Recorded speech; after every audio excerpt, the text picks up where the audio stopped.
Okay, good morning, PSC members and panelists. My name is Felicia Wharton, and I'm the treasurer of the PSC.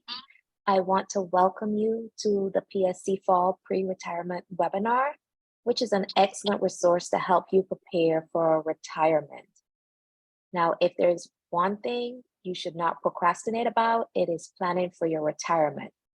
And I know that some of you might be saying goodbye to the pressure and welcome to the life of leisure.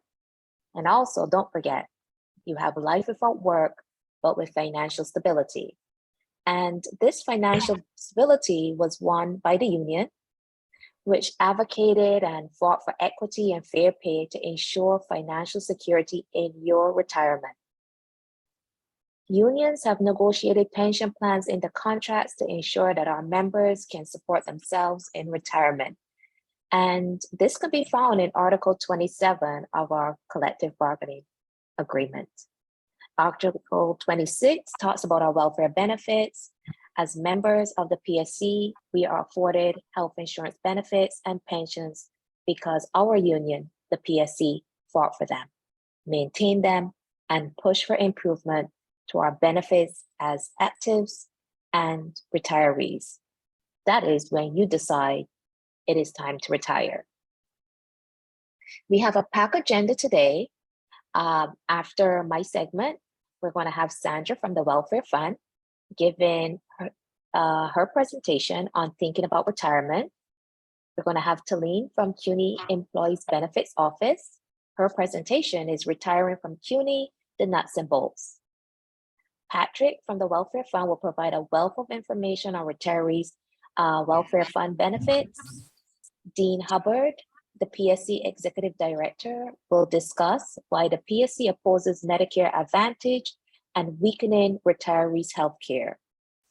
Now, the retirees we have an active chapter, and I hope you will continue to be a union member by joining the retirees chapter. We have with us today Bonnie Nelson, the retirees chapter secretary, and she's going to give you the 411 on the retirees chapter. And you will see me again at the end for closing out this wonderful seminar. Now, a little bit of housekeeping before we start. If you have any questions, at the bottom of your Zoom screen is a choice for Q&A. You can type your questions and they will be answered after their segment is finished. Please remember your questions can be seen by all participants. So I'd like to welcome you, and I hope you find this webinar informational and very useful as you have taken on this time to think about retirement. So welcome, and I'll hand it over to Sandra.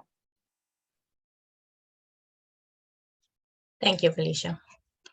So I'm Sandra Zacaneta, retirement benefits counselor at the Welfare Fund, and I work along with PSC CUNY active employees, and I assist in your transitioning into that wonderful world of retirement.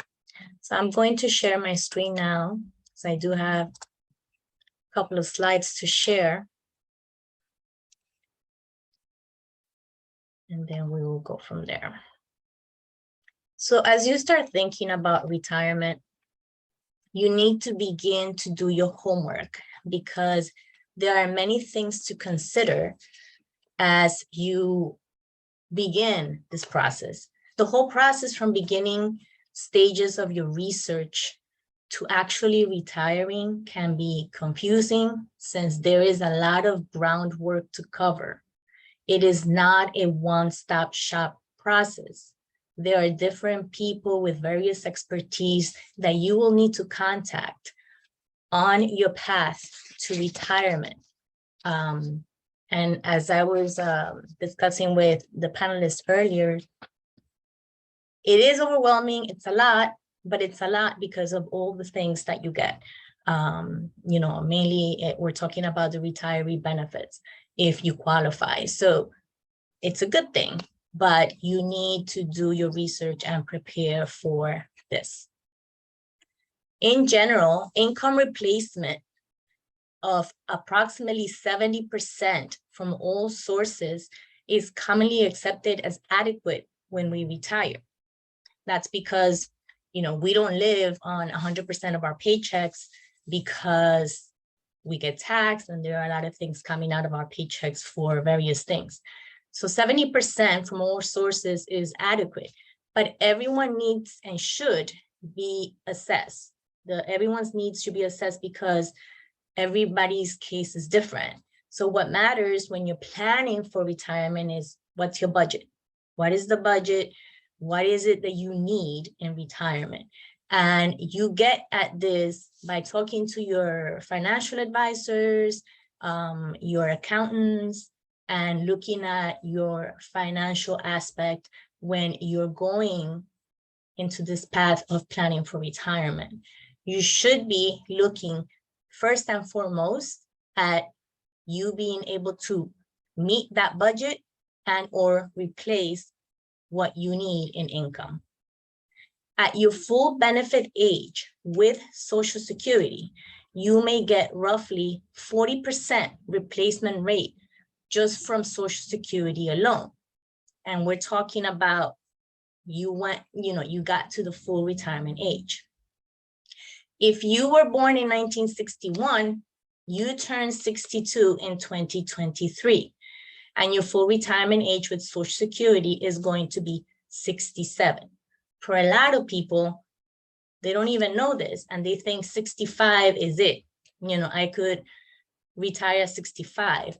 But if you do that and you're counting on Social Security to meet or replace part of your income, then you're going to have a reduced Social Security, because 67 is your full retirement age. 65 in 2023 means that you were born in 1958, and your normal Social Security retirement age is 66 and 8 months. As you can see in this chart, we have the years that you were possibly born and what your full retirement age based on when you were born. It's very important that you start looking first and foremost at Social Security. What are you going to get? Are you looking at the history of the information that is housed within Social Security to make sure that they have all your work history, that nothing is wrong, nothing is missing? So it is advisable that you create an account at ssa.gov, ssa.gov. You will create and register with a username and password. It is very secure. You should be looking at this on an annual basis, and even more so if you are in the last couple of years before official retirement, to see if you're going to meet the portion of income needs that come from Social Security. Every time you log in to Social Security, you will have the specific figures at early 62, what the income will be from Social Security, at normal retirement age, and at postponed retirement age, which is 70. And every time you log in, you're going to get a special code to log in, texted or emailed. So it's not just entering your username and password. It's very secure because, again, we're talking about your Social Security information. I get this question a lot. When do I apply for Medicare Part A? When do I apply for Medicare Part B? So regardless of employment status, if you are 65 or turning 65, you should sign up for Medicare Part A, because this is free and it doesn't impact whether you're working or not. Medicare Part B, you're only going to apply for this when you are retiring. And when you do this, as you will hear in conversations with your HR officer when you're prepping to retire, if you are 65 years of age or older by the time you are retiring, you will be applying for Medicare Part B to begin within, the first of the month of your retirement month. So Medicare Part B is part of the things that you're mandated to do when you retire with benefits, because the big portion of your health is going to be covered by Medicare Part B, and the health plan that you pick from the city will be a supplemental health. Medicare Part B has two parts to it: standard and income-related monthly adjusted amount. And this is based on your income. So what you pay on a monthly basis is based on that income that you've made. And it's a 2-year look back that they do for Medicare premiums. So the standard monthly premiums are $170.10 monthly in 2022, or $164.90. It's going down, surprisingly, for 2023 in a monthly basis. So you will sign up for Medicare Part B to begin when you are on leaves, and you should sign up before your official retirement date begins. Something that you should note about is that a lot of you think, I'm going on travel leave or annual leave, and that is, my retirement. That's not your retirement date. That's when everything begins for you as a retiree, because you begin leaves, but your official retirement date is technically after all the leaves are done. So that's when you will be signing up for Medicare Part B to begin. Income-related monthly adjusted amount: if you exceed income limits, joint filing, earn a lot, then your monthly Medicare Part B premiums will be higher than the figures that you see on the screen. And again, that could be 200, 300. It depends on what your income was. You will not enroll in Medicare Part D. Patrick Smith is going to talk about this, that you get from the welfare fund. And this is all in the event that you retire, that you meet the criteria and you retire with benefits from CUNY. So what is that criteria? And this is the $1 million question. You get a lot of emails, a lot of phone calls, because, it's not clear, or somehow it's not easily found on our websites, PSC or welfare fund. But I've put it here just so that in general, you could see what the criteria is. TIM members, you need to be age 62 or older, have 15 years of continuous full-time employment with CUNY. Depending on when you were hired, that may be less the time. You need to be in a full-time PSC title with CUNY and retire from that full-time position. You will see that you need to activate a portion of your money in the optional retirement plan, activated as a lifetime income annuity. It's a small amount, in order to meet a requirement for getting health from the city of New York. One of the things that you received in the links when you registered, and those links have materials, you will have a Word document that talks about this lifetime income annuity requirement and what it is and how much money you have to convert and so forth. TRS members, and this also applies for NYSERS members that stood in NYSERS in a PSC title, you need to be age 55 or older, have 10 years of credited service with TRS, be in a full-time PSC title with CUNY, and retire from that full-time position and start to receive the qualified pension plan as a pension. One thing to note is that even though you are able to retire from 55 on, depending on your tier, if you're under 62 for tier 4 or under 63 for tier 6, and you have less than 30 years of credited service with TRS, you have to be careful because you're going to receive a reduced pension for life. So you want to look into that, and you're going to see that I am your person for discussing these things. So who do you meet? Who do you contact regarding the financial aspect of your accounts if you are going to retire? So TIA members, you will be meeting your advisor or a TIA consultant, either by calling TIA directly, or they also have assigned counselors based on your college.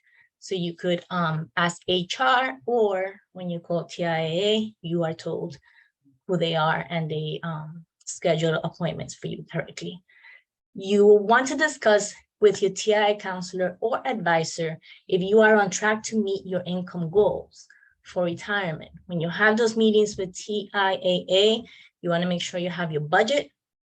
You want to make sure that you know about Social Security. Are you taking it? Are you postponing? What are you going to get? All that stuff in order to help them help you. And you want to discuss with CUNY, the CUNY requirements for New York City Health with your advisor. And that is what you have to do from the optional retirement plan to obtain the health from the city. TRS members, and this also applies for NYSERS members in PSC titles. It's very important that you look at your annual benefit statements and you look for the qualified pension plan estimate of options page. If you have a TDA, you will also see the pension options estimates for your TDA account as well. If you do not see any estimates, when you look through your annual benefit statements, and by the way, the annual benefit statements is only found online with TRS, at least, only online.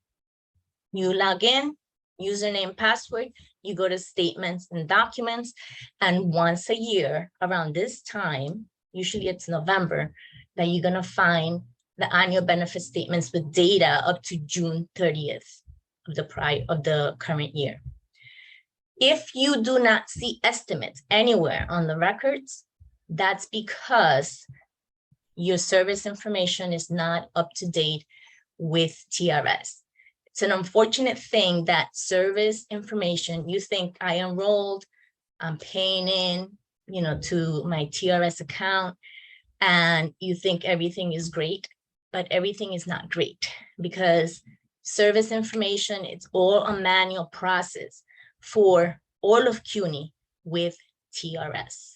If you were employed at the Department of Education, you wouldn't have this problem. But unfortunately, that's where we are. So you need to contact your HR office, request a service record to be sent to TRS and a copy for your records. You want to look at the information, make sure everything is okay. When you request this, you ask your HR office to send it directly to TRS, and you do this by providing your TRS membership number, and you tell them what tier you are. You also want to attend a TRS retirement class. If you go to this link, or if you log into their website and you go to the educational section of their website, you're going to see the different classes year round. They're giving these classes, and these classes are for retirement, and it is based on your tier. So you have to know what tier you're in before you join a class. You learn a lot of the behind the scenes, how the pension is calculated, so many things. I've attended all the classes for the different tiers just to see what they give, what they show. And it's enlightening. It's very good. If you are with TRS, you are going to be dealing with me, Sandra Zacaneta, and you want to set up an appointment with me, but you want to make sure that your total service has been updated by TRS.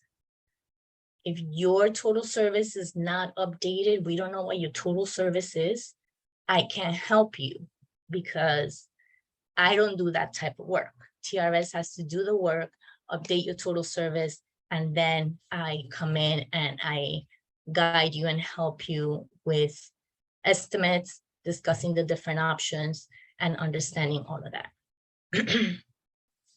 This is the process once you decide to retire within CUNY. Talene is going to be very specific. Her part is very detailed about benefits and all these things that you have to do. But this is just a snapshot of what takes place. So you coordinate the official retirement date with the HR office. Either you're coordinating based on your leaves, annual, Travia, or when you want to retire. If you're in a title that has Travia leave, you obtain this form from HR and you have it signed by your chair, manager, and that form goes back to HR by the deadline. The deadlines are in the document that was provided that is titled Travia leave, and it's in the link with documents that you all received. Before you go on leaves, you have a meeting with HR. As I've heard lately from a lot of HR offices, they're not providing the forms right when you begin your leaves. They will give you the forms when you are on leaves. They have their, every college campus is different, but overall, they are discussing with you the retiree benefits that you will get. They will get the forms to you, the packet of forms. At some point when you're on your leaves, if you don't have annual leave or Travia leave, then obviously this takes place right away and you're returning all the forms back to HR. Please do not contact the welfare fund individually or the city of New York individually. HR handles the forms, they move everything along. You want to go to Social Security office 3 months before official retirement date to apply for Medicare Part B to begin if you are 65 or older. If you are under the age of 65 when you retire, you are doing this 3 months before your 65th birthday. TI members, meet your TI advisor or consultant 3 months before the official retirement date and discuss the lifetime annuity income that you need to set up for your health. TRS members, you're going to be meeting with me as soon as you know your official retirement date. And again, emphasizing, if you, as an example, go on a spring Travia, you start your leave, but your official retirement date is not going to be until probably sometime the last week of August. Therefore, as soon as you know that official retirement date, you are calling me or emailing me so I could give you dates. You could get into my calendar for the official retirement meeting. And we will discuss the pension options. I will provide and discuss all the TRS retirement forms and the whole process with TRS. NYSERS members, you meet a counselor at NYSERS 3 months before the official retirement date. You also want to make sure that you understand the Medicare Part B and IRMA reimbursement process. So earlier you saw the potential cost standard, it may be more. The good news is if you retire with benefits from CUNY, you are going to get reimbursed for whatever it is that you pay for Medicare Part B, standard, and IRMA, but there's a specific process. And this begins the year after you retire, or if you're under 65, once you turn 65 and apply for Medicare Part B to begin the year after you turn 65.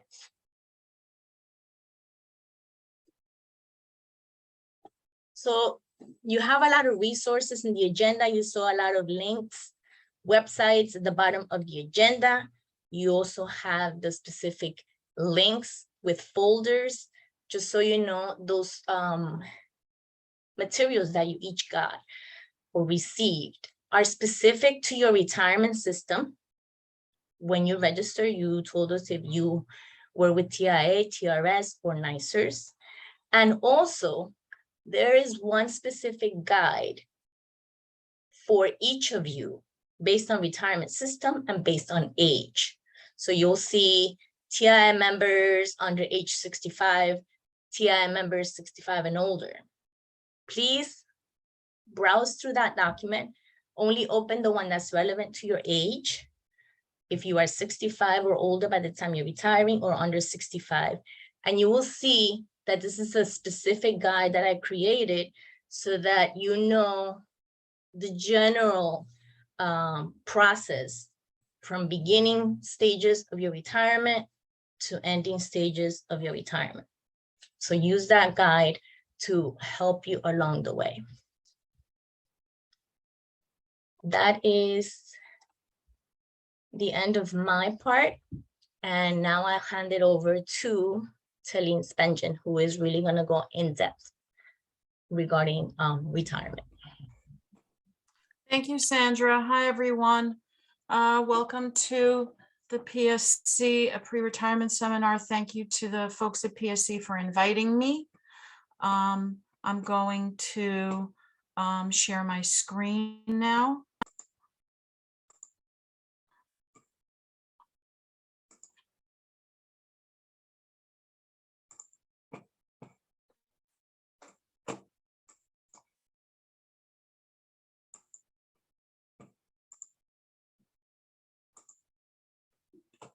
Okay, can everyone see that?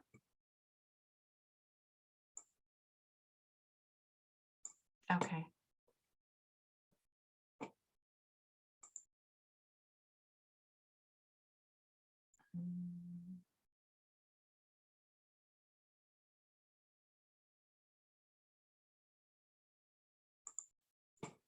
Okay. My name is Talene Spengen. I'm a university director of benefits, and I work in the university benefits office. This is my contact information. If anybody ever needs to email me about anything, I'm happy to take questions. These are some of the topics that I'm going to discuss today. Eligibility for retiree health benefits, retiree timeline, and so on and so forth. This is language taken directly from your contract that determines if you are eligible for retiree health benefits. And these are the various tiers that are based on your hire date into a full-time position. But for most of the people on this call, this is the section that applies. For those of you who were appointed on or after September 1, 1985, you are eligible for retiree health benefits if you are age 62 and have 15 years of pensionable continuous full-time CUNY service, or if you have 15 years of service but were separated from CUNY and not yet 62, you can come back when you reach age 62 and claim your retiree health benefits as long as you did not work at another institution of higher education in the intervening years between separating from CUNY and then turning age 62. So where you worked in the intervening years matters. If you are a TRS, NYSERS, or Board of Ed retiree, you have to have 10 years of service, and you had to have been working 20 or more hours a week and receive a pension from one of these pension systems. So this is a recommended retiree timeline. One of the important things to do is verify your years of service. You should do this, 4 years before, just because you may go on phase retirement. So it's important to know your verification of service, and you should contact the HR offices that you've worked at the campuses that you've worked at, if you've worked at multiple campuses, to make sure that all your work history is spoken for, and your understanding of your years of service is consistent with what CUNY has in your records. 4 years before retirement is when you would apply for phase retirement, because phase retirement can be taken for a 3-year period, and you have to apply a year before you begin phasing. And so that's the recommended lead time for phase retirement. Travia, you should start 4 months prior to going on Travia if you're interested in doing that, to give your department ample time to arrange for your leave and coverage for your workload. 5 months prior to retirement, you should contact your pension system and begin the process of gathering information that you need for that. And as Sandra said, prior to your 65th birthday, up to 3 months prior to your 65th birthday, you should apply for Medicare Part A.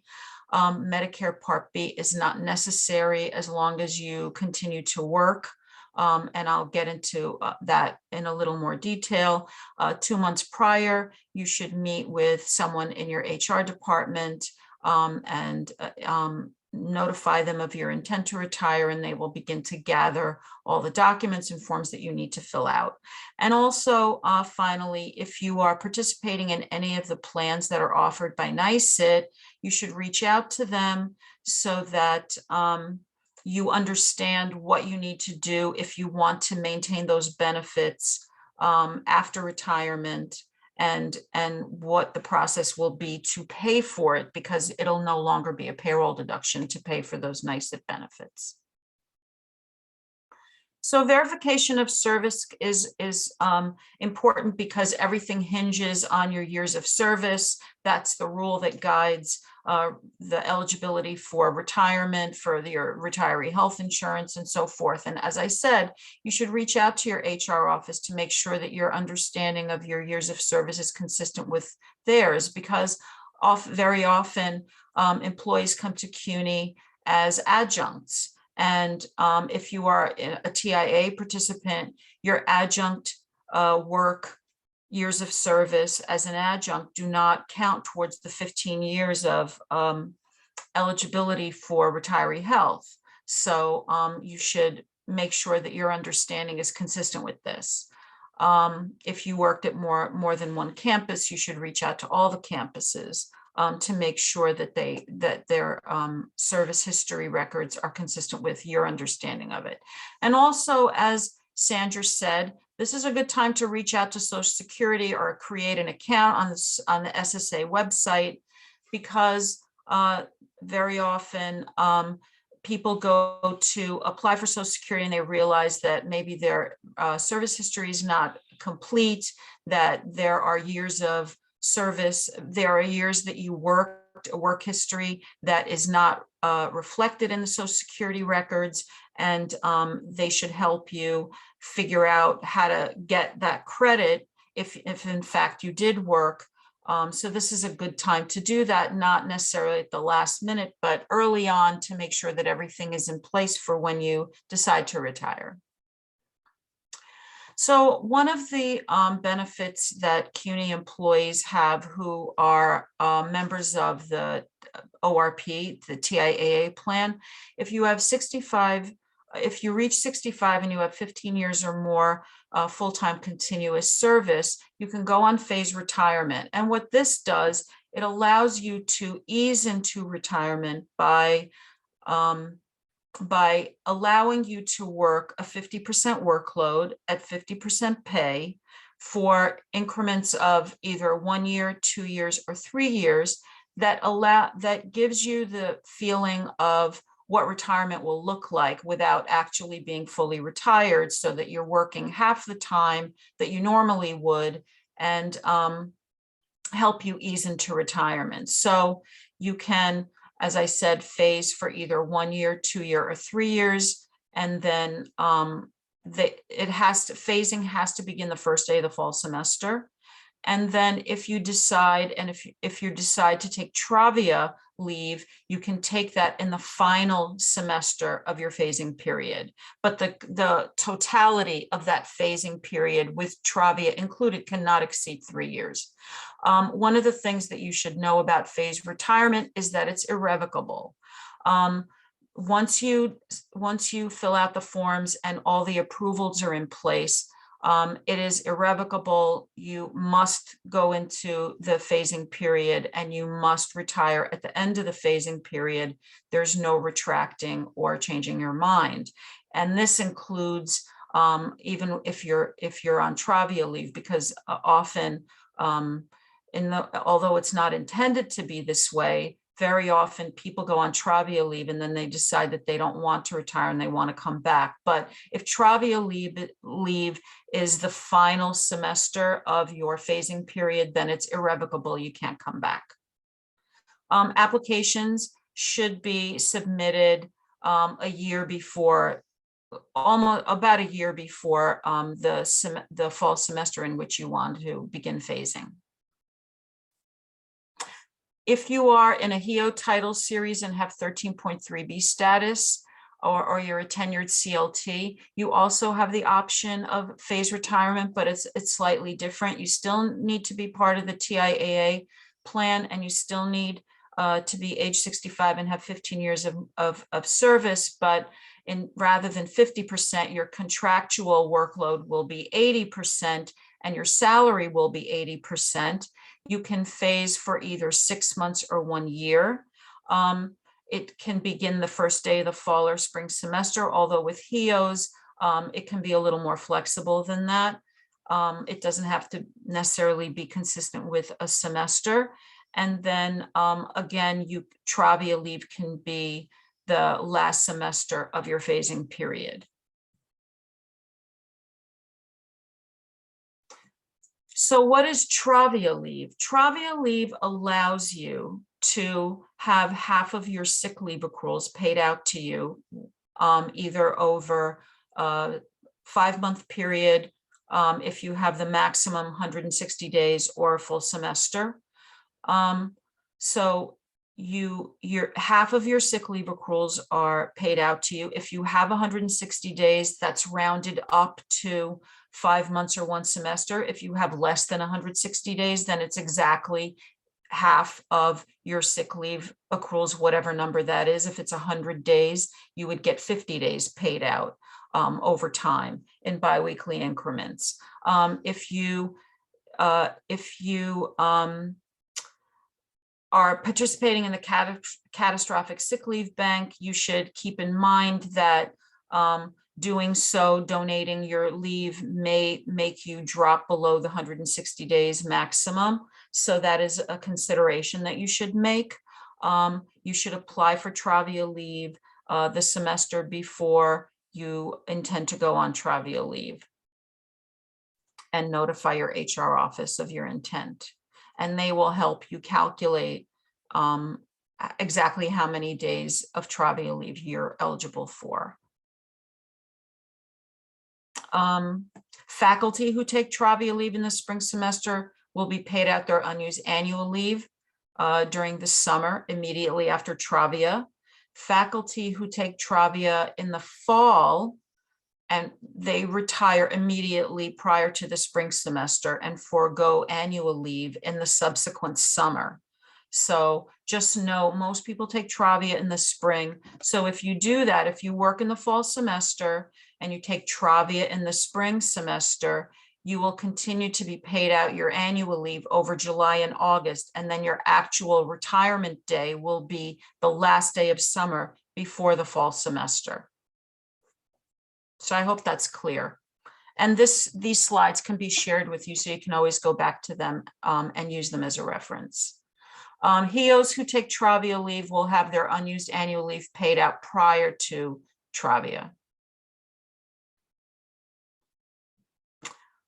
There is an annual leave cap for employees who want their annual leave paid out in a lump sum. This pertains to those at the senior colleges, the OSC, will not make a lump sum payment that's in excess of 50 days for an ECP or 45 days for a HEO. Also, fellowship leave. If an employee is on a fellowship leave, they have to come back and be back in full-time service for a year before they can retire.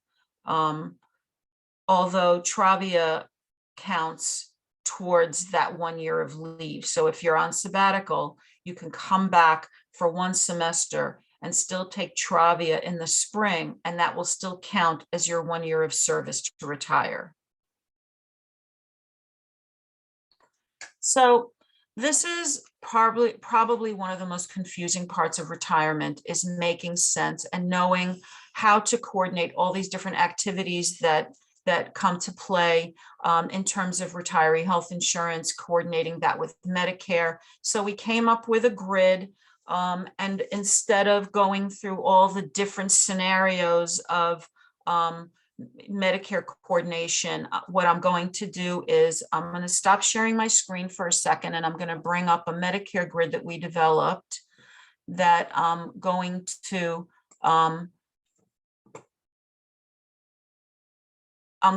explain how to read it, because that will be,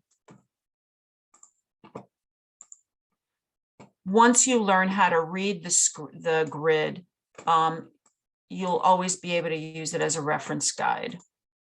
And that's the hardest part, is learning how to read this grid. So I hope you're able to read it. Okay, so this is the way to read this chart. The first column refers to the person in question. Are we asking this question about an active employee? Are we asking it about the spouse of an active employee? Is it a retiree? Is it the spouse of a retiree? So the first column is the subject matter, is the person that we're asking the question about. The second column refers to the age of the CUNY employee. So is the CUNY employee under age 65? Then we would refer to the second column. If the CUNY employee is over age 65, we refer to the third column. So I'm going to do the easiest one, which is the first line. And in the box, once you determine which box pertains to you, it'll give you the instructions on what to do. So the very first row pertains to an active employee. So if you're an active employee and you are under age 65, we read the second box, the second column, which is your primary health insurance is a New York City health plan, and Medicare is not applicable because you're under age 65. If you are an active employee and you're over age 65, we look at the third column. Your primary health coverage is a New York City health plan. You should enroll in Medicare Part A because now you're 65. There's no cost. There's no downside to it. You should enroll in Part A, but Part B and D are not applicable because as long as you're still working, you do not have to enroll in Part B or D. Well, you don't have to enroll in Part D at all, but I'll talk about that in a second. So that's basically the way to read this chart. So let's go down to one that's a little more confusing. So the third row pertains to a spouse who's over age 65 of an active employee. So your spouse is an active CUNY employee, and you as the spouse are over age 65. But your spouse, who is an active CUNY employee, is under age 65. You would look in the second box, in the middle column. So your primary health insurance is a New York City health plan because your spouse, who's a CUNY employee, is still working, and you're active under their plan. So that is your primary plan. You may or should enroll in Part A because now you're 65. Or your spouse is, or because you're 65, you should enroll in Part A. You do not have to enroll in Part B or D because you are covered under your active employees plan. The one caveat is that if you are a domestic partner of a CUNY employee, once you reach age 65, you must enroll in Part B.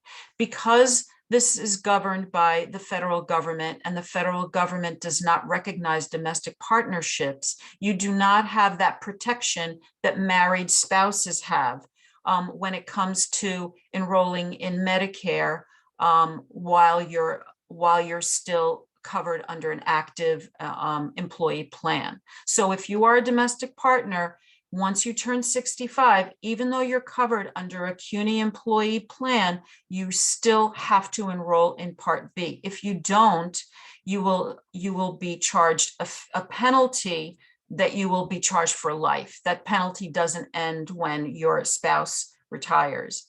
So that is a very important caveat that you should recall, that you should remember if you are a domestic partner. And if this doesn't make sense to you, please feel free to reach out to me. I have no problem going over this in detail again. Anyway, so the next column is if you are the spouse of a CUNY active employee and you're over age 65, but the CUNY employee is also over age 65, you would look in the third column.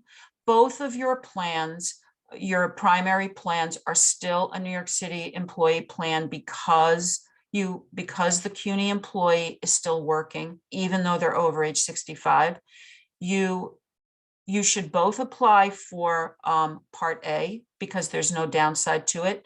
Neither one of you have to apply for Part B because you're covered under an active employee plan. If you are a domestic partner, you must enroll in Part A and B when you turn 65, even if you are still covered under an active employee plan. And Part D is not applicable because your drug coverage is provided by the welfare fund. So this is basically how this chart is read. I hope that that was clear to you. And if it's not, I don't mind you reaching out to me and I'm happy to go over it again with you, but you can keep this. There's a link to it on our website and you can refer to it as needed. And there are additional, on the second page, there are additional scenarios that you can refer to. And it does get increasingly more complicated, but you'll figure it out. Most of you are professors, so I'm sure you can figure it out. So I'm going to stop sharing this grid, and then I'm going to go back to my original slides.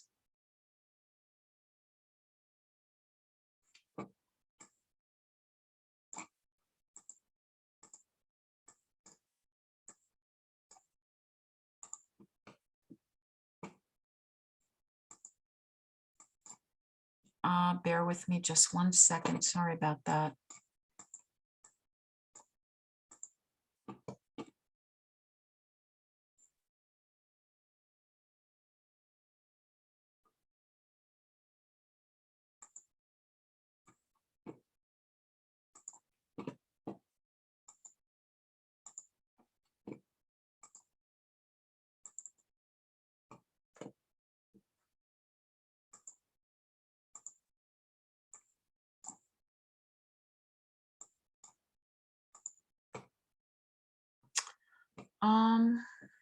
Sorry, I'm having a hard time bringing it up.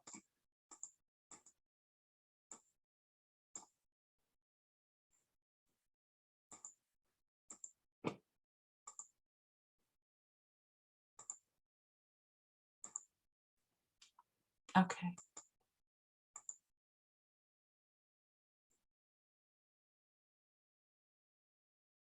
Okay. Everybody can see that? I hope that means yes. Okay. Yeah, that's good. Thank you, Patrick. So as I said, Medicare Part D, you do not have to enroll in PSC. Patrick will cover that because your drug coverage is provided by the welfare fund. And there's a transfer period. If you are enrolled in a city health plan that you're not happy with, there is an annual transfer period that allows you to change your plan.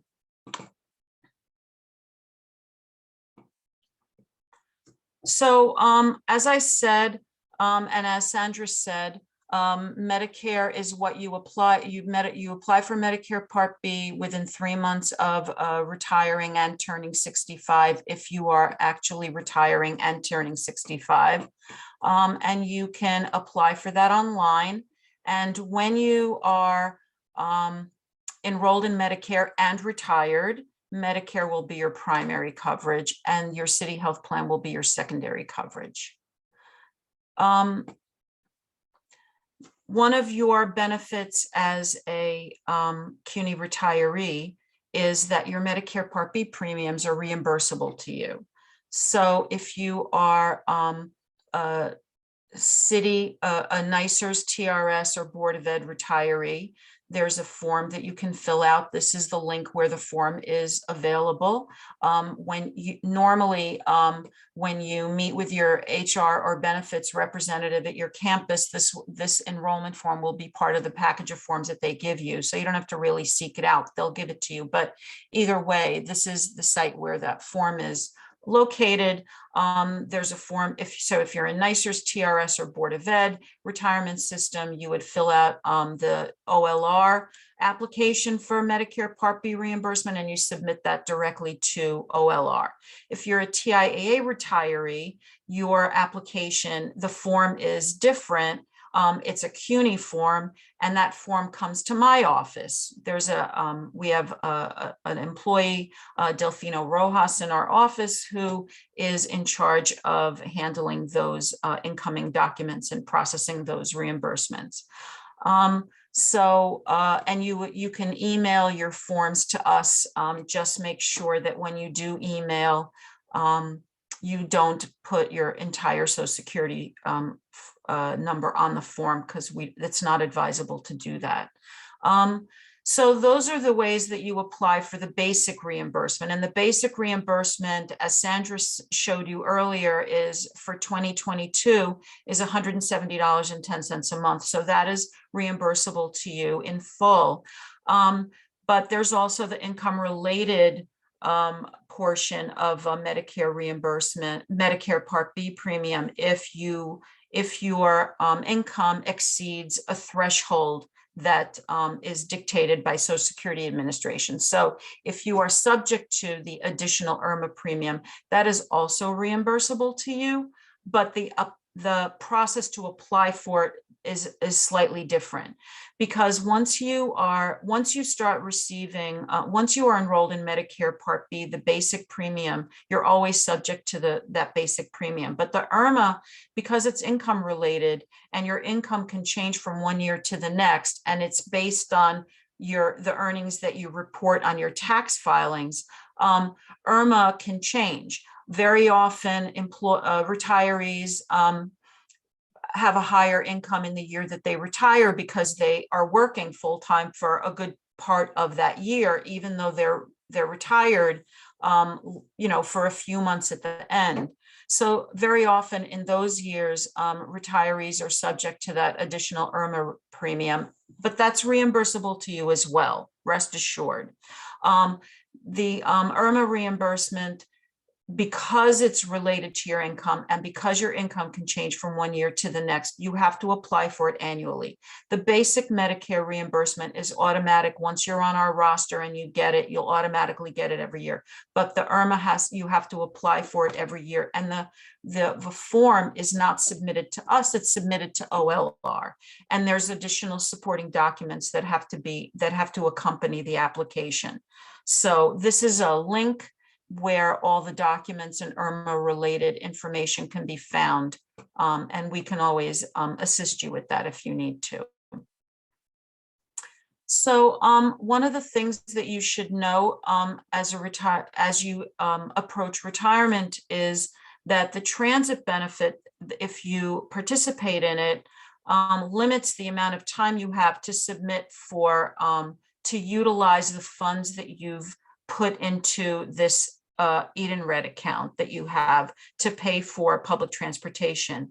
So from the time that you retire, from your retirement date, you have 90 days to spend down those funds. sometimes, very often, we find that employees are not even really fully educated about how to use this program. So a lot of money accumulates in these accounts, and the employee is not spending it down. There's no way to give you a refund if you can't spend that within 90 days of retirement. It's going to be forfeited, that money. So you should log into Edenred, create an account, see what your balance is. If you have excess funds there that you don't think you'll be able to spend down by your retirement date, maybe talk to someone in HR and adjust that amount that you're contributing to it, lower it to $1 a pay period so that you can catch up and use down those funds. So just know that the 90-day clock starts at your actual retirement date. It doesn't start when you go on Travia leave. It starts at the end of the annual leave period, right before the fall semester starts, when that's your actual retirement date and you're no longer on payroll. Because of course, during Travia and during annual leave, you're still on payroll receiving a full paycheck. But the other thing you should consider is that if you're on Travia leave and you're not commuting, then you should also consider reducing what you put into this transit account, because you're not commuting as often and you're not using up those funds as quickly as you did when you were working full time. So that is something to consider. So that's when the 90-day clock starts. And also, if you're over 65 and you're still working, maybe you're not, maybe you're paying a discounted rate for your public transportation. So that's another calculation that you should consider. Verify your account balance with Edenred. This is their 800 number. Everyone should really have an account, a login credentials, and log in and look at your account balances. The healthcare flex spending account, if you're deferring pre-tax dollars into an FSA or a DCAP program, you also have a limited amount of time to spend down those funds after you are no longer on payroll. So you should consult with your HR office about what your options are. If there's no way that you're going to be able to spend down those funds by the time you retire, then there are options about how to remain in the plan until the end of that calendar year so that you can continue getting reimbursed for medical expenses from this account. I know that's a little confusing and I apologize, but if you reach out to me, if this pertains to you and you have a really high balance and you don't expect to be able to spend down the funds that you put into this account, you can contact me and I'll talk about that with you. The New York State Deferred Compensation Plan is an additional investment option for you. Even if you're a year or two away from retirement, you should consider participating in this plan. It effectively allows you to double your deferrals. So if you have a TDA, tax deferred annuity, with either TIAA or TRS, normally those two plans are coordinated. You can have a TDA in both of those different pension systems, but the total amount is coordinated so that the combination of the two can't exceed the annual limit that the IRS sets. But if you're in a TDA with TRS or TIA and you're in a New York State Deferred Comp Plan, the maximum amounts that you can defer into those are not coordinated. So you can effectively double what you sock away in a tax deferred annuity, so and double your pre-tax contributions. So this is something that you should consider if you're a year or two away from retirement. This allows you to defer additional earnings into a pre-tax plan. And the way to there's a link to the New York State Deferred Comp Plan on our website, and you would enroll directly on their website and set the amount that you want to put in there. The withdrawal rules are slightly different when you retire, so you should make sure that you fully understand what those rules are before you enroll in it. And you can make an appointment and have a conversation with the rep that we have for this plan. So go into it with eyes wide open and know what your withdrawal options are, so that you can maximize the opportunity. Retirement counseling, Sandra talked a lot about, reach out to Sandra when you're close to retiring, get all the information, get as much guidance as you can, reach out to your pension systems, get guidance from them. They're doing everything virtually these days. Talk to your HR or benefits contact at your campus and, gather as much information as you possibly can. And this presentation obviously is an effort in that direction. Working after retirement, we run into so many CUNY retirees. They retire and they still want to work. They can't go and, enjoy their retirement 100%. So they want to come back to work. Depending on your age, there are limits to coming back to work. So if you are receiving a pension and you are under age 65 and you go to work for another New York City or New York State agency, there's a $35,000 earnings limit. If you exceed that limit, if you earn more, your pension will be suspended. Your pension check will be stopped. So these are serious limits that we all have to adhere to. So, but this, again, this only applies if you are retired, receiving a pension, and you're under age 65. And you want to work for a New York City or state agency. If you are over age 65, this limit doesn't apply to you. If you are over age, if you go to work in the private sector, this doesn't apply to you. It only applies in very limited circumstances, but it does apply if you're a CUNY professor and you want to come back and teach as an adjunct. This earnings limit is going to apply to you. Change of address, banking records, even though you sever your ties with CUNY, you never really sever your ties with CUNY. You should always make sure that your address is up to date. If you're receiving a Medicare reimbursement, you should make sure that we are aware of your address change, because if you're a TIAA participant, your Medicare reimbursement is a check that's mailed to you. And if it goes to the wrong address, it could take a few months to correct that and issue you a new check. If your banking records change, because if you're in TRS or NYSERS or Board of Ed retirement system, your pension is deposited into a checking account, direct deposited. So you should make sure that everybody's aware of what your address changes, your banking information changes.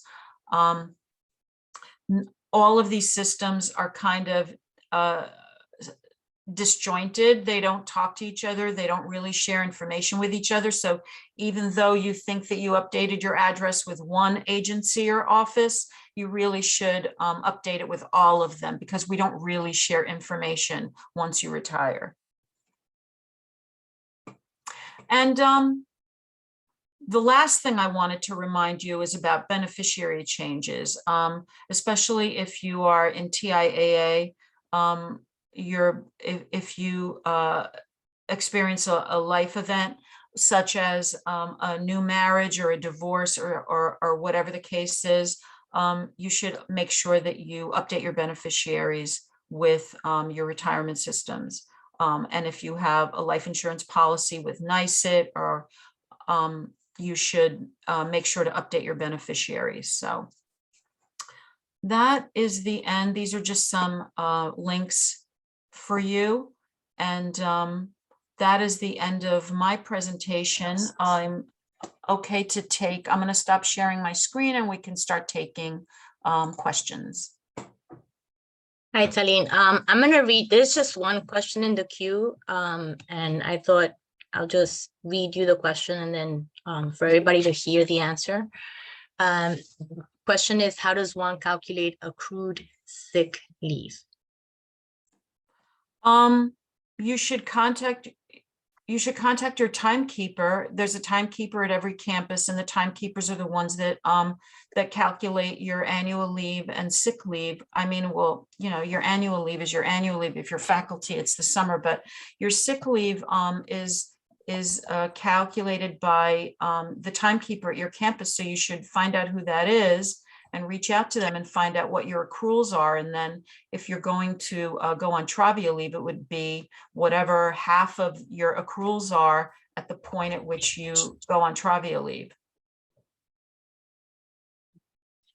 Another question is, how often do the Medicare Part B reimbursements come, monthly or annually?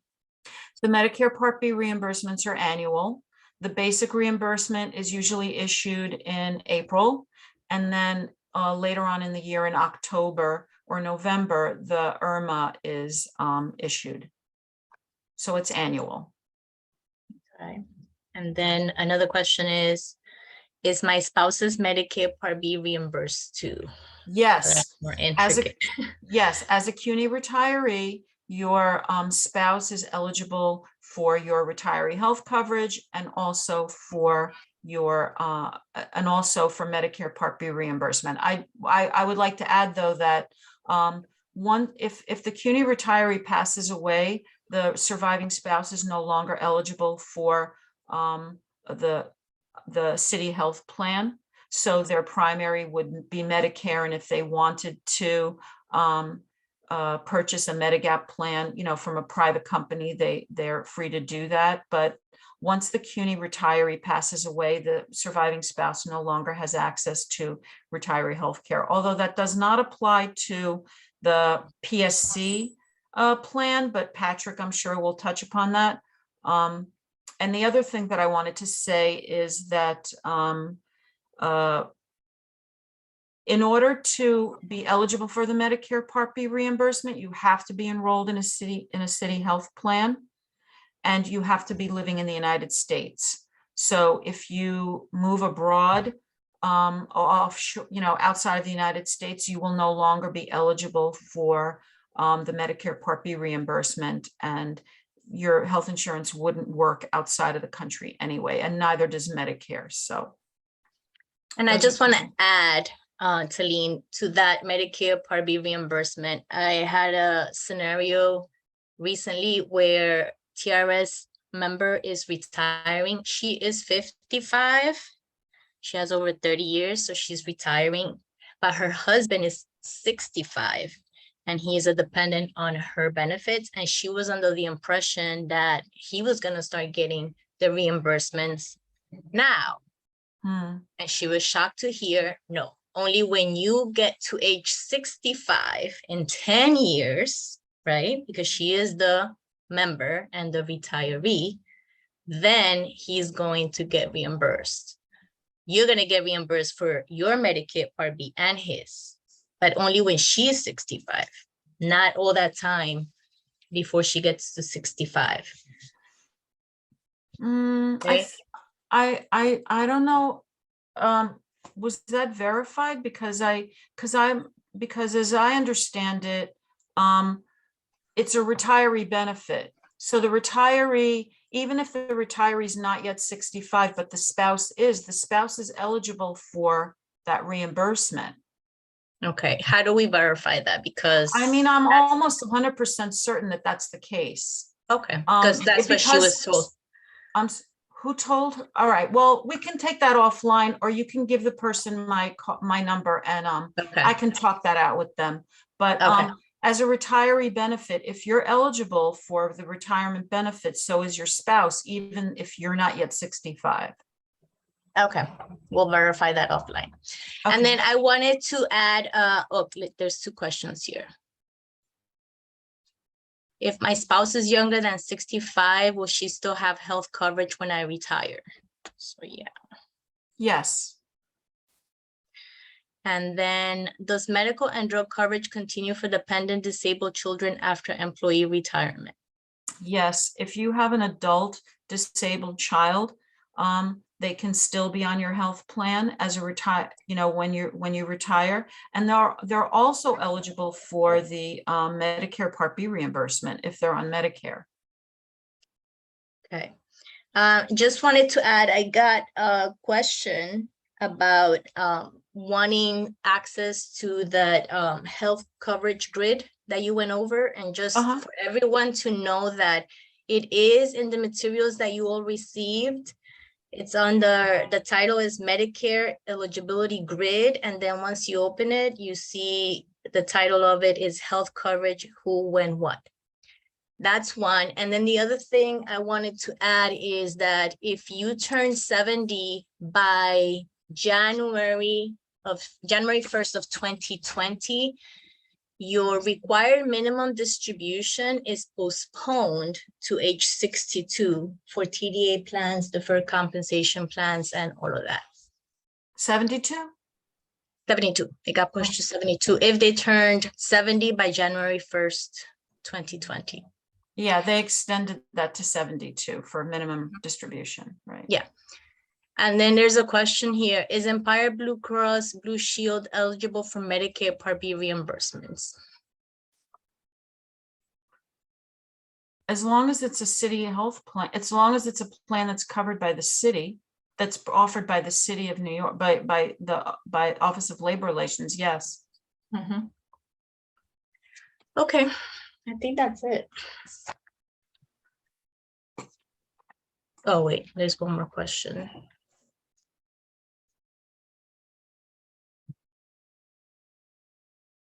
My husband and I are both retiring. He will be getting Medicare from Social Security, but I'm not eligible. He will also be getting health benefits from his city agency. Will I be able to be covered under his plan, or do I have to enroll in my own health plan with my HR office? So this is a question that comes up a lot. If you're eligible for retiree benefits and your spouse is also eligible in their own right for retiree benefits, you can be on each other's plans, or you can have your own separate plans. I recommend getting separate plans if you're both eligible for it separately, just because when one of you passes away, the last thing you want to do is scramble around trying to figure out where your health insurance is going to come from. If you're eligible for it in your own right, then just take your plan separately, and that'll be one less thing that you have to think about when one of you passes away. And that's kind of the advice I give people who ask me that question. Okay. I think that's it. Someone is asking to explain age 72 minimum distribution requirements. That's something that you have to discuss with your retirement company. If you have TIA, TRS, NICERS, and you have TDA plans or deferred compensation plans, just have a conversation with them about the RMD, required minimum distributions, by when they should start based on when you were, your date of birth and your age, and if you are retired, because this only required minimum distributions, which is a required amount based on a formula from the IRS, they take place once you're not active with your employer, and if you are that age or older. Okay, I think that's it. We're good to go. Okay, good. All right, so I think Pat could hop on. Sure. Thank you, Sandra. Okay, thanks.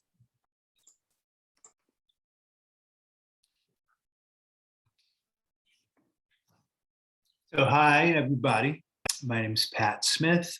I'm the, excuse me, I just ate an apple. I'm the communications director at the Welfare Fund, and I've got a PowerPoint to share about your Welfare Fund retiree benefits, and let's go to it.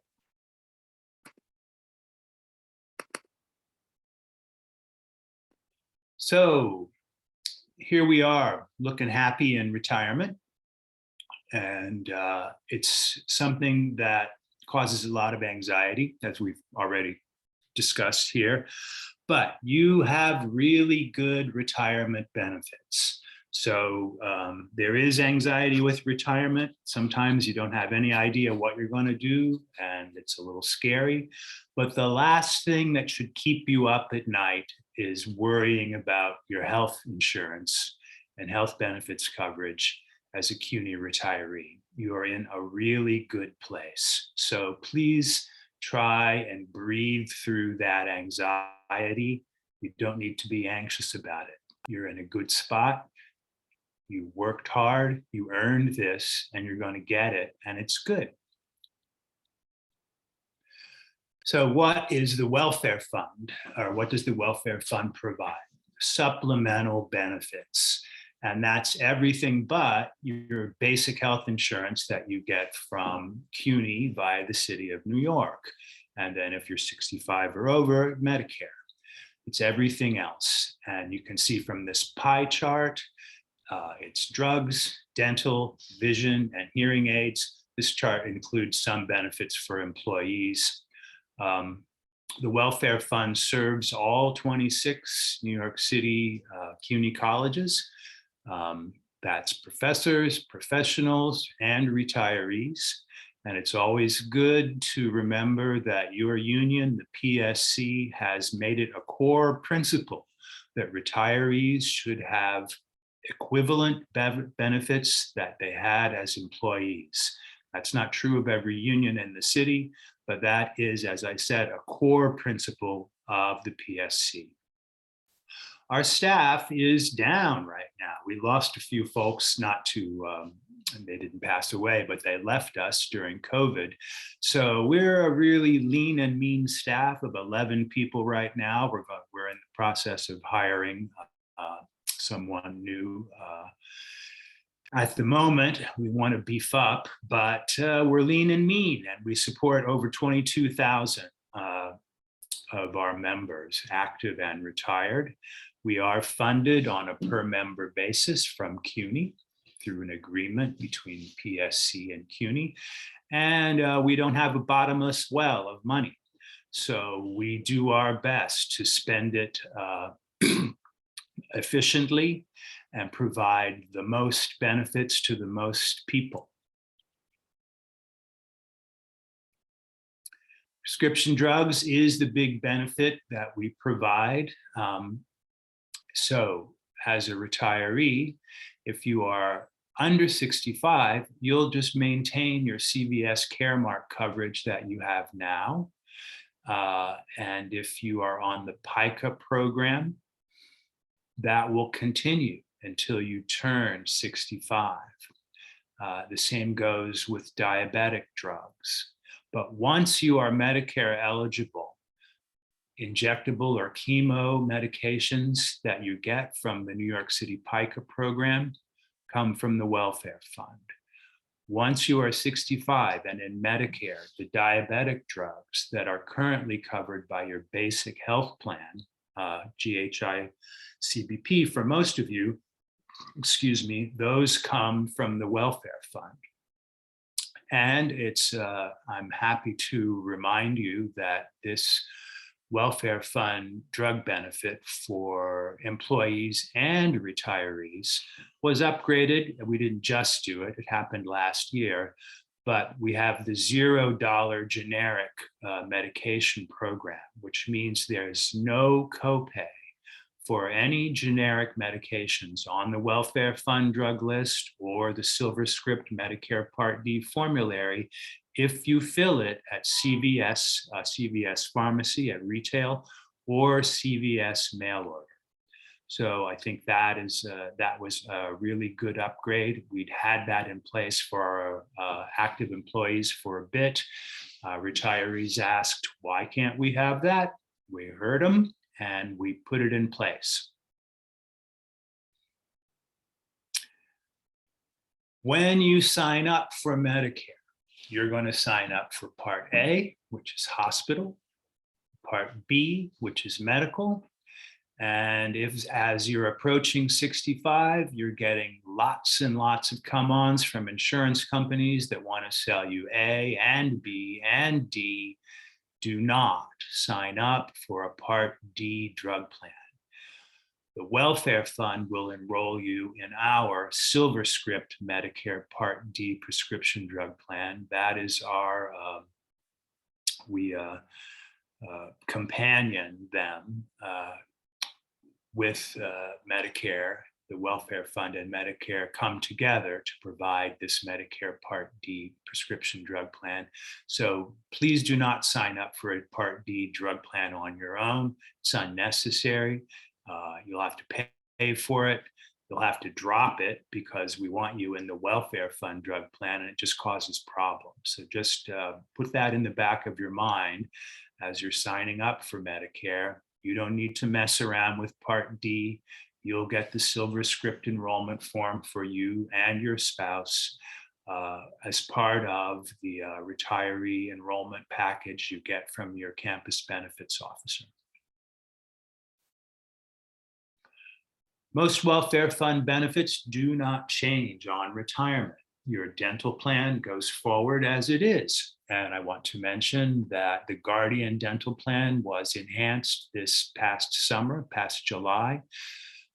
Heavily reduced copays for most common procedures. That's root canal, crowns, implants, childhood orthodontia. So if you have been, I don't know, not paying attention to your Guardian dental benefit because you thought in years past it really wasn't adequate, it's a very good dental plan now. The Delta plan also very good, but we did make some big improvements to the Guardian plan, and you should check it out. Davis Vision, same, you carry that into retirement. It's the same benefit you have as an active employee. The recent enhancement there is that now you can go to Davis Vision every year. It had been a 2-year benefit in years past. A couple of years ago, that was upgraded to every year, and you can use that benefit any day of the year. There had been a stretch where you needed to wait 12 months. It was very confusing. People didn't remember, when did they last get their glasses or contacts? Was it in April? Was it in May? It meant there were phone calls and back and forth. Now, if you got your glasses on December 23rd of this year, and you decided, I made a mistake, these are terrible. On January 1st of the next year, or January 2nd, you could get your benefit again and get another pair of glasses. Always remember, if you use the Davis branded frames or Davis branded contacts, they come to you at no copay. That extends into retirement, free glasses from the welfare fund through Davis at no copay. And as always, you can go outside of the plan and get reimbursed up to $200. That continues into retirement. The hearing aid benefit comes from Hear USA. I've, over the years, made big jokes about the stigma of wearing hearing aids has gone or is rapidly going away owing to baby boomers who are losing their hearing. It's become very sexy for folks to be able to hear, and wearing a hearing aid is how you can hear. Everybody's hearing degrades. It's just a fact of life. In years past, the devices maybe weren't so hot. We all remember our granny who had that whistling hearing aid that didn't seem to do much good to her. Things have changed. The devices are very sophisticated. If you use the Hear USA benefit, you can get a free hearing aid at the lower end of the devices on offer. At the upper end, there are discounted prices. It's $1,500 per ear every 3 years. I put it off for a long time. I finally bit the bullet and went in, and I have to say, it changed my life. So I do recommend you giving Hear USA a call. The number's on our website. We'll talk about the website in a minute. Please don't put off getting a hearing aid. You'll be so pleased to discover the change it can make in your life. Some welfare fund benefits do end at retirement. While you're an employee, you have disability coverage. If you are unable to work, you get some of your paycheck comes to you. Once you retire, that goes away. There is no disability on retirement because you're no longer on payroll. The death benefit for survivors of employees does go away. Once you retire, we know eventually we're all going to pass away. Extended medical benefit that lives on top of GHI while you're an employee If you retire and you're not yet 65 and you've just got GHI CBP, then you'll still be able to use that benefit. But once you go on Medicare, it does go away. And as Talene was mentioning, dependent spouse benefits do end upon the death of the retiree. That's, that's basic healthcare from the city. Welfare fund benefits continue for the rest of the dependent's life on an annual basis of current price is $1,735 per year. That includes the drugs, dental, vision, and hearing aids. That's a very good deal. You couldn't purchase a Medicare Part D drug plan for that annual price. So this survivor benefit is available to your dependent spouse once you pass. Here is the slide that's got too much information on it, but it's there for a reason. And the reason is if you don't do this, you run the risk of losing these benefits. Catastrophe major medical is something that many, many, many of our members have had for years. Lots of them never use it. But as you get up to a certain age, it can become very useful. People don't realize that if they're paying for it by payroll deduction, it doesn't automatically get deducted from your pension or your TIAA account. You've got to arrange for that. And if you don't arrange for it, then the payments stop and you may lose the policy. The same goes for long-term care from MetLife and the term life insurance that's available from NYSIT. In order to maintain those plans, you have to call up the providers. You verify that each carrier has your correct mailing address, phone number, and email address. You call them up, you tell them that you are retiring, what your last payroll date is, and that after that, you need to have a paper invoice sent to your home. When you go off payroll, the first premium payment for these plans has to be a paper invoice. Generally during the second billing period, second billing cycle, you can arrange for automatic deduction from your pension, your TIAA account, from a bank account. You can arrange to pay for it automatically by credit card. You have lots of options. But you do have to contact the carriers. Otherwise, they don't get their money, and at a certain point, they'll terminate your policy. You don't want that to happen. If it does, and you catch it in time, I can advocate for you for your welfare fund catastrophe major medical policy, and we can get that turned back on. But you got to catch it. If you don't catch it, it's gone. And that can be a shame because that catastrophe major medical plan can be very useful, especially for reimbursement for home health care aids if you need them. So if you're not taking notes at all, this is one thing I want you to take a note, but you all are. I know you're all taking notes, you're good students. Please remember this. You've got to contact these guys or you run the risk of losing the coverage. And you can contact the welfare fund at our phone number there. The best way to get in touch with us is to use our email address, communications@psc.cunyWF.org. I'm on the other end of that line, and I generally get back to everybody within 24 hours, often immediately.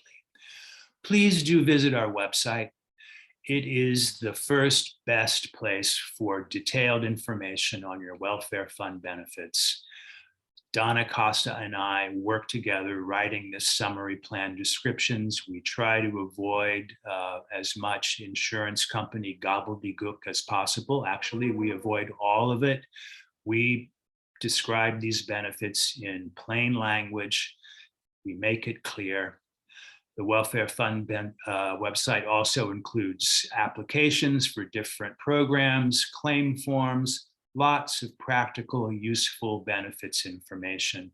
We are in the middle of upgrading our site. It's going to be even more user-friendly than before. And so here's what your retirees page looks like on our website. It's a very useful website. I encourage you to go there. And I'm going to stop sharing my screen. We can take some questions. Okay, I'm going to read some questions on the queue.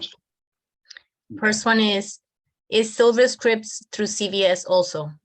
Yes, it is part of CVS, but it's a different end of the company, because that part, SilverScript, they work with the Center for Medicare Services, so they've got to comply with all of the Medicare regulations. Okay, is the welfare fund prescription plan for my wife also, who is under 65 and dependent after I have retired? Yes, if your wife is a dependent on your plan, I mean, you're going to fill out the retiree enrollment forms and include her as a dependent, so she'll be covered, yes. You've got to put her on your form. You've got those retiree enrollment forms coming to you from your campus benefits office. So yeah, you'll include your spouse as a dependent, and she or he will be covered. Okay, how do we know if we are on Guardian or Dental or Delta? Dental. I've had serious trouble. Yeah, they wrote, I've had serious trouble getting a check from Guardian lately. Is it possible I'm now in Delta without me knowing? I'm an active employee. I don't think so. Contact, if you're expecting a reimbursement check from Guardian, you need to contact Anna Rodriguez at the Welfare Fund. You can reach her at that number, 212-354-5230. To find out what plan you're in. If you've forgotten and you look through your membership cards and you don't find a Delta or Guardian card, just email me at that communications address, communications@psccunywf.org, and I will tell you what plan you're in. Okay. I am 76 and still working full-time, tenured faculty member. I get Medicare Part A and B. Am I eligible for SilverScript Part D, or is that only for after I retire? Yeah, you have to be retired. I'm not sure, and we don't have to get into it, but it's unusual to be on Medicare while you're still employed. Medicare B, right? Yeah. Yeah. It happens. I'm sure there's a reason, but you can't get reimbursed for that until you're retired from CUNY. The city will not reimburse Medicare Part B premiums until you're retired. Okay. If you do not have long-term care or catastrophic major medical now, can you get it when you retire? The catastrophe major medical program from the Welfare Fund has unfortunately been closed to new enrollments for quite some time. NYSET has a plan that occasionally opens up for enrollment, but it is not offered to retirees.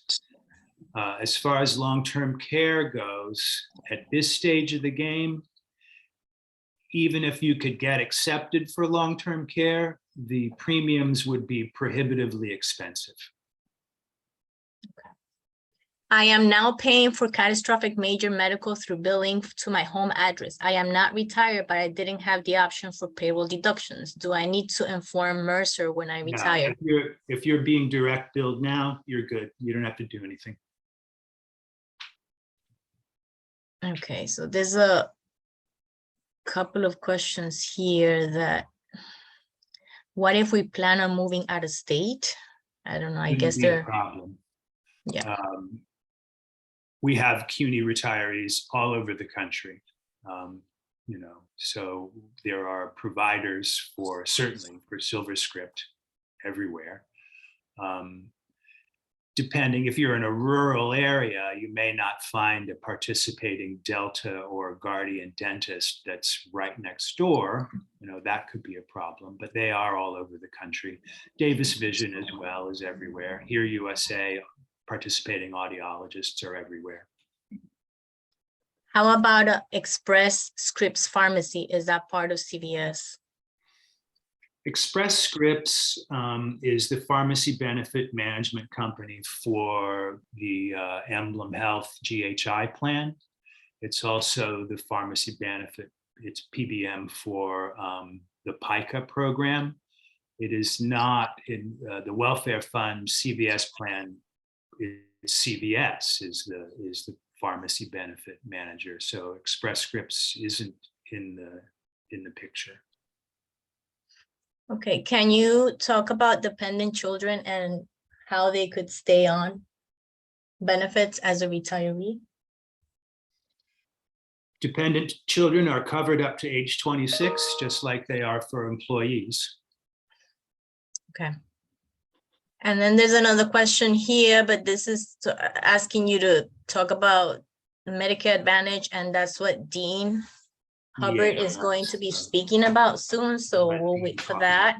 Yeah. And then one question just came through. Does Welfare Fund recommend life insurance policies since retirees are no longer covered upon death?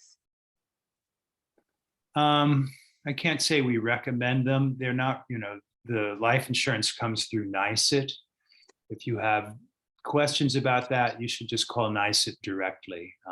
I'm not really familiar with, I certainly couldn't recommend anything about life insurance. Okay.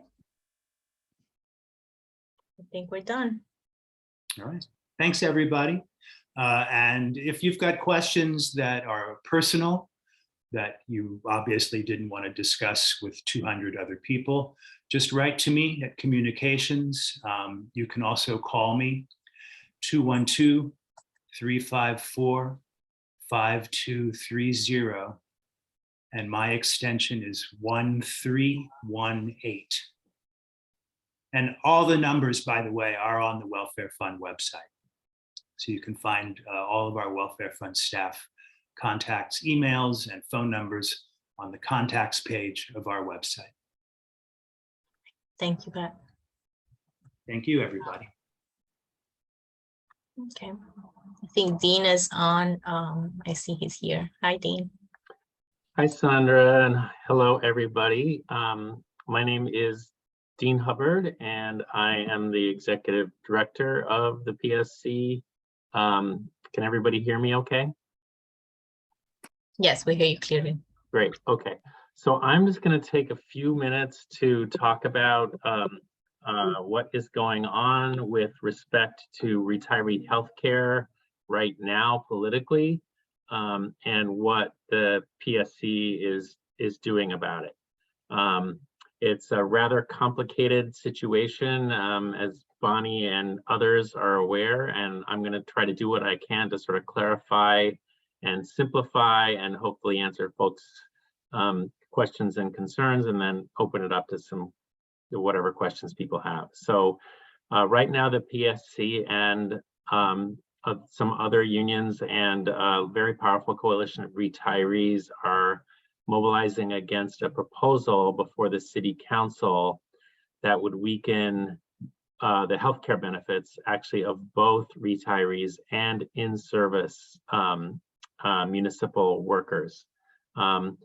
We are part of a group called the Municipal Labor Committee, which negotiates with the city to determine the healthcare benefits that city employees, retirees, and their dependents receive. The Adams administration made it clear that the city won't negotiate wage increases until the city's rising health insurance costs are brought under control. And under this pressure, the MLC, that's the Municipal Labor Committee, voted to support a plan for the city council to change the law to remove the floor on city contributions to the cost of health insurance for municipal employees, retirees, and their dependents. The PSC was joined by 10 other unions in voting no and voting against this change, but a majority of unions in the MLC voted yes to propose this change to the City Council. This all stems from a predicament that's been years in the making. During the de Blasio administration, the MLC made a commitment to reduce the rate of increase in the cost of health care benefits for in-service city workers, which saved the city millions of dollars in projected expenses. It was last year, 2021, that the city and the MLC agreed to transition health benefits for retirees over 65 from traditional Medicare plus supplemental city-paid New York City senior care to a private Medicare Advantage Plus program that was run by a so-called alliance of Emblem and Empire. We were concerned about a reduction in the quality of care and access to providers, so we voted against this transition. Many retirees, including PSC retirees, also objected, and 60,000 people opted out of this proposed MA Plus program. The retirees filed a lawsuit, and they won on the grounds that there's a provision in the city administrative code that requires the city to pay the entire cost of health insurance for city employees, retirees, and their dependents up to the cost of the HIP HMO program, which is currently over $700 a month. So right now the law says the city has to pay up to this cost, around $700, towards the cost of health insurance for employees, retirees, and their dependents. So the court said it was not lawful for the city and the MLC to say that retirees had to pay, it would have been $191 to keep their senior care, to try to force people into the Medicare Advantage. So now there's a court hearing scheduled for October 26th on the appeal from this court decision, which was last year. And the Adams administration is trying to persuade the city council to amend this section of the law before the appellate court gets a chance to hear arguments on October 27th. The proposed change would allow the city and the MLC to agree together to eliminate the HIP HMO rate as the floor under the city's obligation to pay the cost of health insurance. And they could negotiate a different plan as the so-called benchmark for different classes of active employees, retirees, and their dependents. And whatever that plan would be, they would only pay the cost of that plan. Our prediction is that if they did do that, that will lead to higher costs and reduced coverage for city employees, retirees, and their dependents. The people who support this change point to the financial troubles of something called the Health Insurance Stabilization Fund that supports supplemental health benefits for city workers and retirees. They also say that the change in the law, if it's enacted, would still require the city to negotiate any change in contributions with the MLC. But the problem from our perspective is it makes a permanent concession on the city's contribution to employee and retiree healthcare coverage to achieve a short-term fix in the stabilization fund. And it removes the floor under the city's contribution and hands the city new leverage in negotiating over healthcare with the MLC. We've pointed out to the MLC that there are many other ways that the city could save money on healthcare without doing it on the backs of retirees and in-service workers and their families. For example, they could move to self-insurance. They could use their leverage, the leverage of over 1 million covered lives, to press for reductions in hospital costs. They could allow city unions to cooperatively purchase drugs. They could consider cost-effective proposals from different health insurance companies, among other changes that we have asked the MLC to look at. Ultimately, we think that the arguments in favor of changing the law are wrong because they sort of accept the premise that there is no alternative to the city's demand. There are alternatives, everything from these kind of local strategies that I just mentioned to statewide strategies, including working with the legislature on a system of hospital price controls and building a consensus for the New York Health Act. So we think there are alternatives, and our active members and retirees are right now very actively lobbying the council. And the good news is that it seems that no one on the council wants to touch this thing with a 10-foot pole. It hasn't been assigned even to a committee because no committee wants to take it. But we know that the mayor and the speaker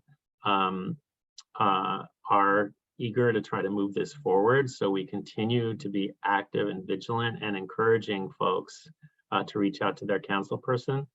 And when I'm done talking, I will put a link in the chat to the retiree page on the PSC website, which has all the information you need with links to how to contact your city council member, how to sign an Act Now letter, and lots of good information and talking points about this issue.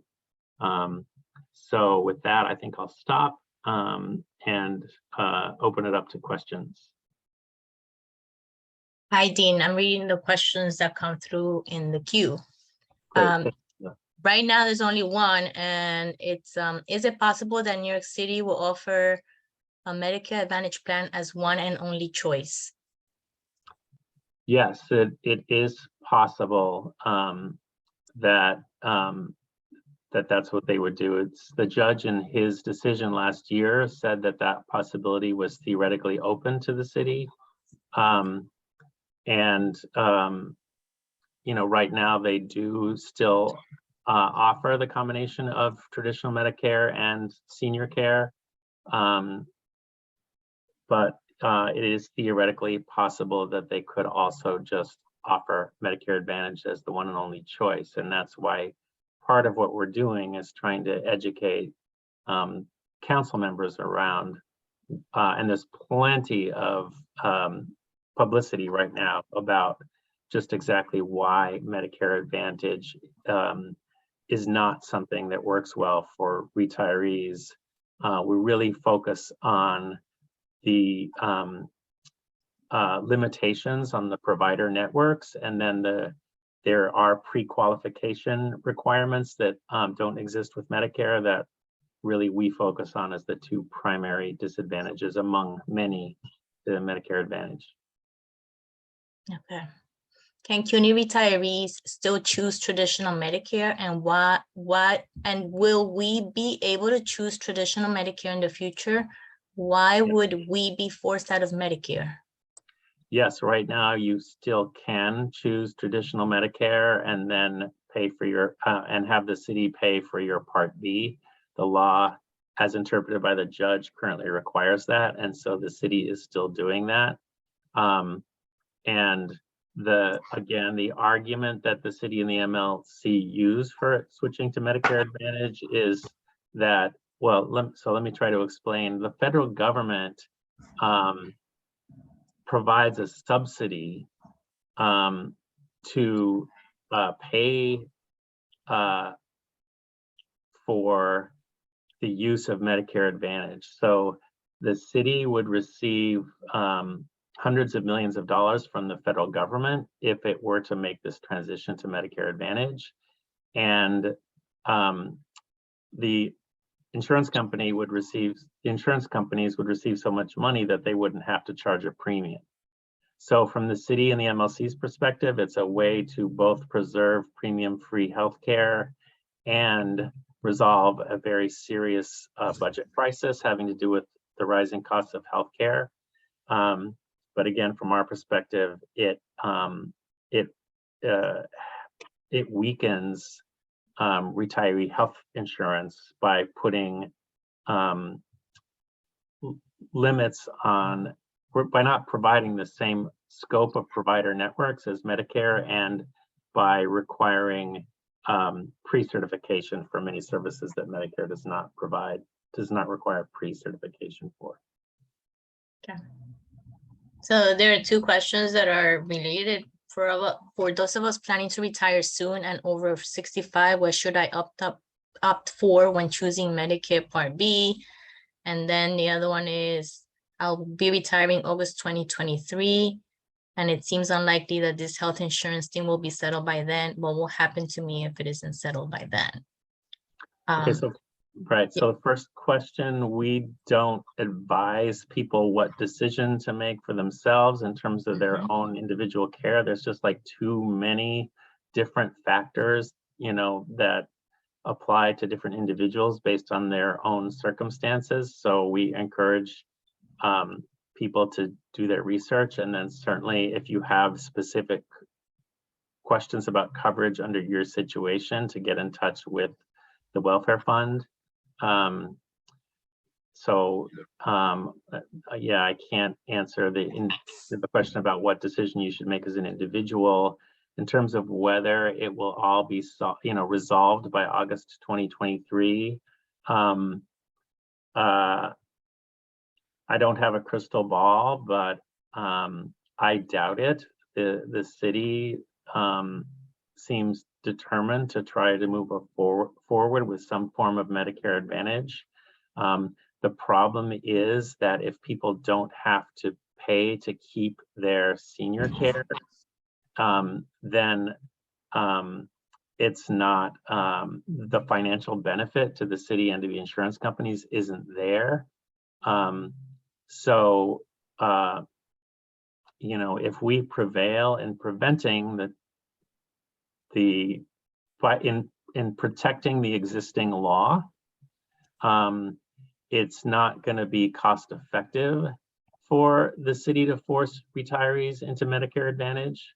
But that doesn't begin to address the very serious financial issues that the city and the MLC and really we all face as a result of rising healthcare costs.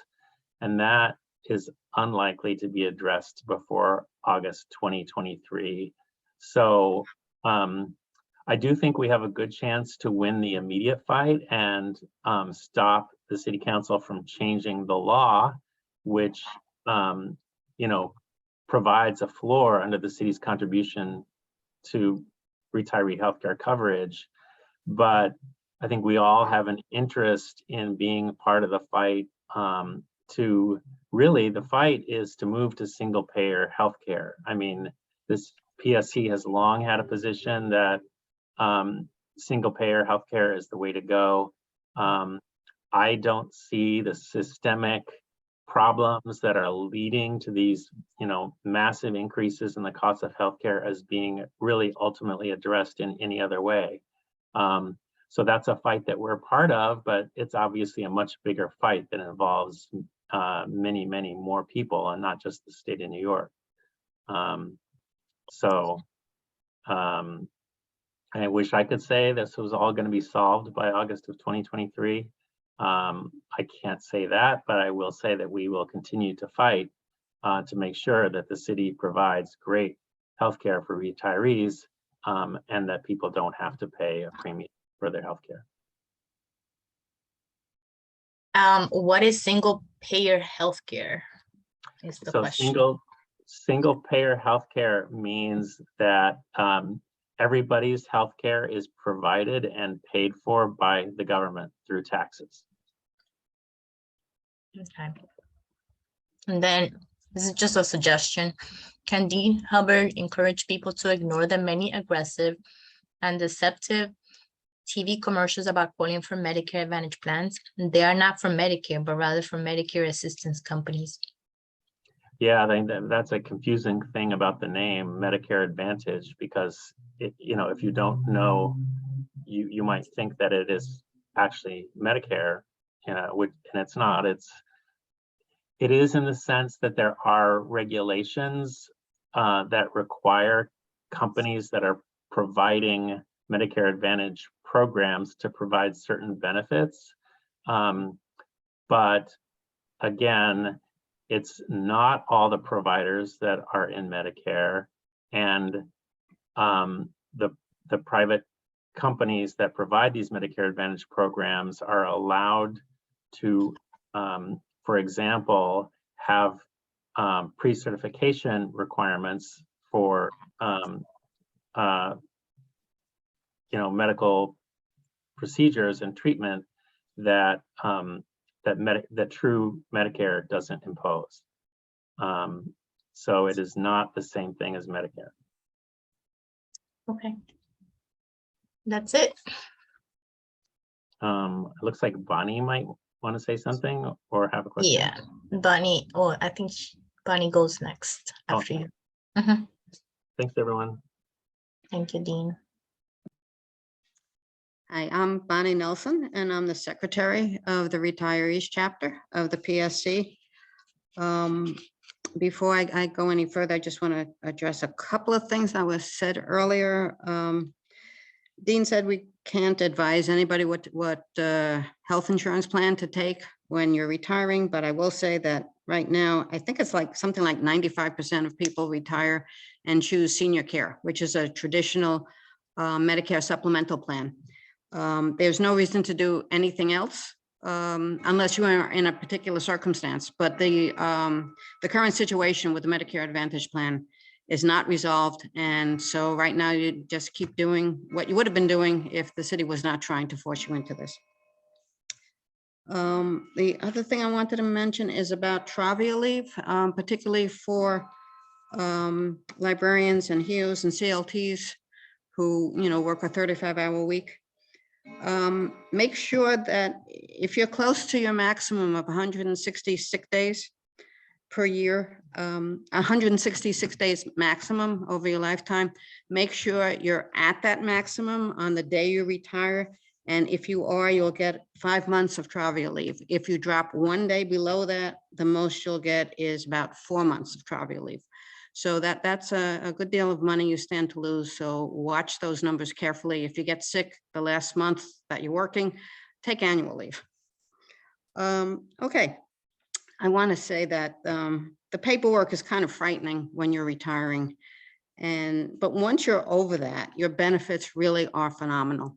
And one thing you don't have to worry about in retirement is your health care and your health insurance, at least not right now. Because of what the PSC has managed, the PSC and some other unions have managed to negotiate for retirement benefits, we're all in very good shape. And we're not going to be in the same situation as most people who retire in this country and are kind of, at their wits' end how they're going to pay for healthcare. And your relationship to the PSC does not have to end at retirement. You'll continue your NYSUT benefits if you become a member of the chapter, and we urge all of you to become a member of the chapter. The cost is moderate, very minimum. I think it's $85 a year. And you get to continue your relationship with all your fellow PSC members. We are a full-fledged chapter of the PSC. There we have close to 3,000 members. We have our own executive committee of 27. We have 2 representatives on the central PSC Executive Council. We have 5 delegates and 7 delegates and 5 alternates to the Delegate Assembly. We have delegates to NYSUT and the AFT. We vote in union elections. We have our own webpage. We have a monthly newsletter called Turning the Page. We have chapter committees. There's a program committee, a newsletter committee, an anti-racism committee. There's lots of ways to be involved. And retirees participate in PSC-wide committees as well. And in fact, we're the majority on some PSC-wide committees. There's the Social Safety Net Working Group, which is the group in the PSC that has been in the forefront of this fight against Medicare Advantage. And in fact, was calling attention to the problem before it became known widely citywide. We're leaders in the Environmental Justice Committee. And of course, our most important work over the last year and a half has been the struggle to retain our city healthcare plan, senior care. And this has sort of been all-consuming. Retirees have been at the forefront of this, and we've been extraordinarily gratified that our union is one of the very few that has seen the danger in moving retirees to Medicare Advantage and has been totally supportive of this fight, and sees it as a major problem for the union, for city unions in general, and has, you know, as usual, the PSC is one of the most progressive unions in the city. And we're so happy that our leadership has been leading us on this and taking this on as a major thrust of the union. So our strength is in you, our members, and we really hope that when you retire, you will join the chapter, and we want to stay in touch with you. If you join the chapter, you will get regular emails from us. Not too many. We try and keep it down. We'll tell you about our chapter meetings, which are once a month during the academic year. There's usually, or there used to be, in January and in June, we would have luncheons when people could get together and you know, find old colleagues and catch up on things. Of course, during the pandemic, we haven't been able to do these, but we do during our regular chapter meetings. You do have a chance to see who's around and hear from other people. So stay in touch when you retire. Join the chapter, and you'll hear from us. You'll find out what's going on with retiree health insurance if you join the chapter, because we will tell you. And that's generally the way people have been finding out about what's going on. So that's about all I want to say. I think people are probably tired at this point, and if you have any questions, I'm happy to take them. Hi, Bonnie. I don't see any questions in the Q&A. We could give it a minute, but I don't see anything. Bonnie, can you address if they want to join, what they should be doing as they transition to retirement? There should be a, you should be getting a letter from Ann Friedman, who is the chair of the retirees chapter. And in this letter, and welcoming you to the chapter and with information on how to join. If you don't get that, if it doesn't get to you in some way, if you go to the PSC website, there's a retirees page. So you can just go to the website and the PSC website and then /retirees. You'll find our webpage, and there are instructions for how to join, how to renew your membership, how to get in touch with us. We have an email address. It's retirees@psccuny.org. And okay, Dean Hubbard just dropped the link into the chat on how to join the retirees chapter. And then one question, retirees dues are how much? I believe they're $85 a year.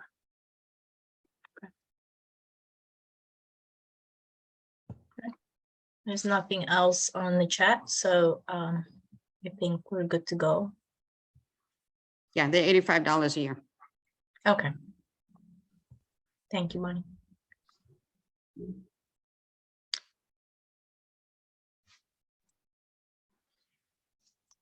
Hello, everyone. I'm back again. I'm here to close out our webinar today, and I would like to thank our extraordinary panelists today who presented at our pre-retirement conference. I also want to thank all of you for taking your time out of your busy schedules to attend, and I hope that today's webinar provided you a wealth of knowledge as you begin your journey to retirement. And again, thank you for coming, and have a great day.